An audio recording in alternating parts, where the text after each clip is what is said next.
जय श्री राम।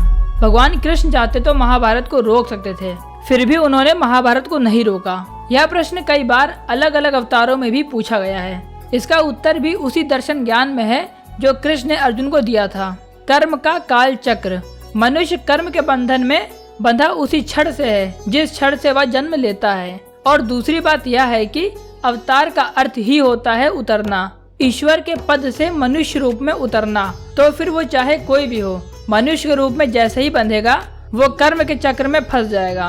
भगवान कृष्ण को नारायण माना गया है और इसीलिए लोगों को उनसे अपेक्षा भी है। अपेक्षा भी ऐसी कि जो मनुष्य की समर्था के बाहर हो। पर दोस्तों, यह अपेक्षा निराधार है, क्योंकि भगवान कृष्ण अब बेशक नारायण ही क्यों न हो, पर बंधे तो मनुष्य रूप में हैं और मनुष्यता में बंधे हैं तो कर्म के बंधन से मुक्त नहीं है। भगवान कृष्ण जी प्रकृति और कर्म को भी नहीं छेड़ेंगे और नहीं छेड़ सकते हैं। प्रकृति और कर्म में हस्तक्षेप करना अब कृष्ण के अधिकार में नहीं है। महाभारत का खेल कृष्ण के जीवन में एक अभिन्न अंग है। वे महाभारत में अभिनेता भी हैं और सहभागी भी। महाभारत सब पात्रों में, चाहे वो कौरव हो या पांडव हो, वो दोनों के कर्म से जुड़ा है। यह सब पात्रों के सामूहिक कर्म का फल है। भगवान कृष्ण इसमें क्यों दखल देंगे? कृष्ण अगर पांडवों का मार्गदर्शन भी करते हैं तो वे उनके कर्म के अनुसार करते हैं। कर्म प्रधान है, उसे बदलना किसी के हाथ में नहीं है और इसीलिए कृष्ण एक अच्छे पात्र की भूमिका निभाते हैं,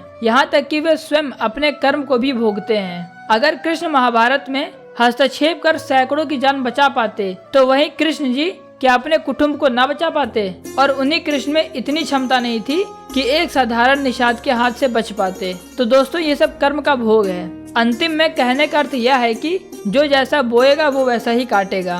वरना खुद सोचो, भगवान श्री कृष्ण को भी पृथ्वी लोक में जन्म लेने की क्या आवश्यकता थी? वो तो स्वयं भगवान थे, वो वहीं से सभी पापियों का नष्ट कर सकते थे। लेकिन मनुष्यों को ज्ञान देना, एक मार्गदर्शन बनना भगवान राम की तरीके से, लोगों का मार्गदर्शन करना, ऐसा ही अन्य कथाएं हमारे पुराणों में हैं। तो दोस्तों, कोई हमारे धर्म पे अगर उंगली उठाए और ऐसे ही सवाल अगर पूछे तो हमें उसका उत्तर पता होना चाहिए। हो सकता है मेरी वीडियो से शायद आप लोग का कुछ मार्गदर्शन जरूर हुआ होगा। तो वीडियो को लाइक करें और हमें समर्थन देने के लिए हमारे चैनल को सब्सक्राइब करें। मिलते हैं अगली वीडियो में। जय श्री राम।